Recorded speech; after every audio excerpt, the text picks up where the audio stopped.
My favorite portion is Vayigash, because in this portion is the invitation to God.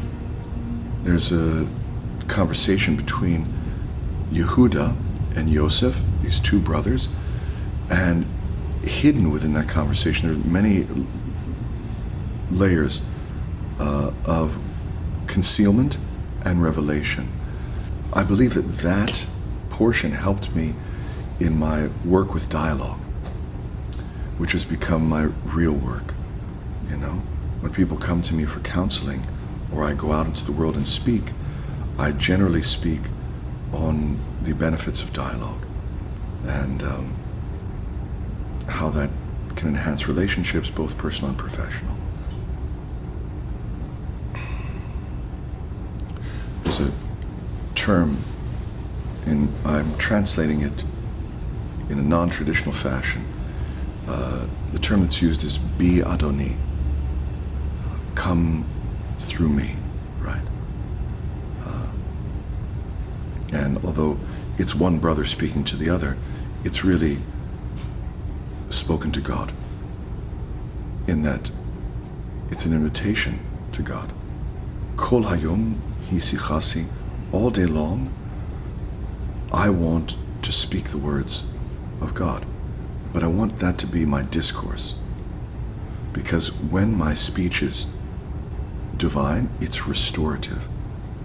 Anyone can talk about information and data and keep you informed, but to speak in a way that's restorative, that's the kind of speech that can save a marriage, that can heal a heart, that can transform a life, that can repair the world. There are other examples within that portion, but they all speak to speech as an invitation to the divine. Come through me as I begin this conversation, is how I begin every conversation. So there's a point in this conversation between Yehuda and Yosef.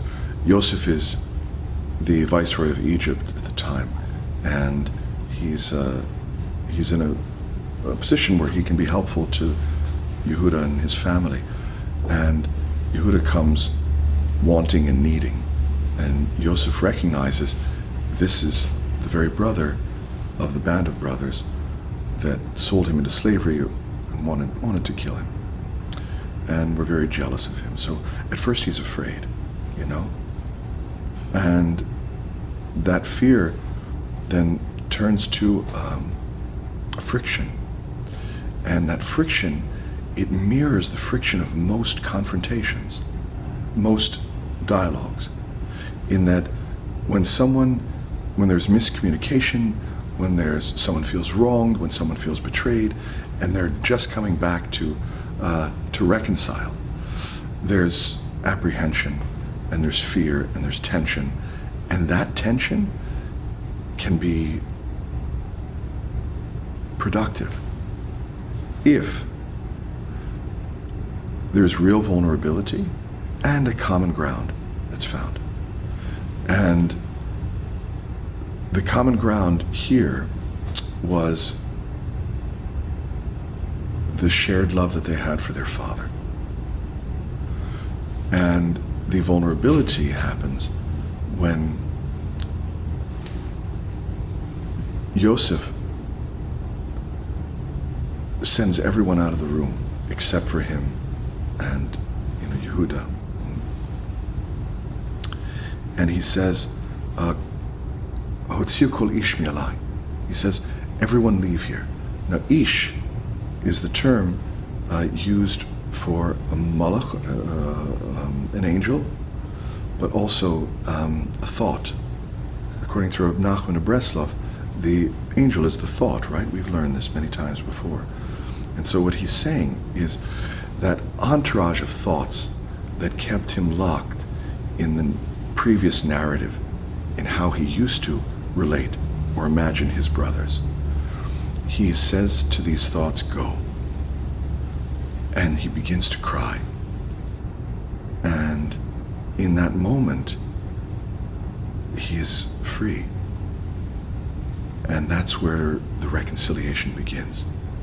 Because he has released his attachment to the previous association that he had with his brothers. In doing so, he opens himself to what is a blank canvas where relationship can be born new. And that's what happens, and they begin slowly. It was a wonderful piece. It's one of my favorite pieces.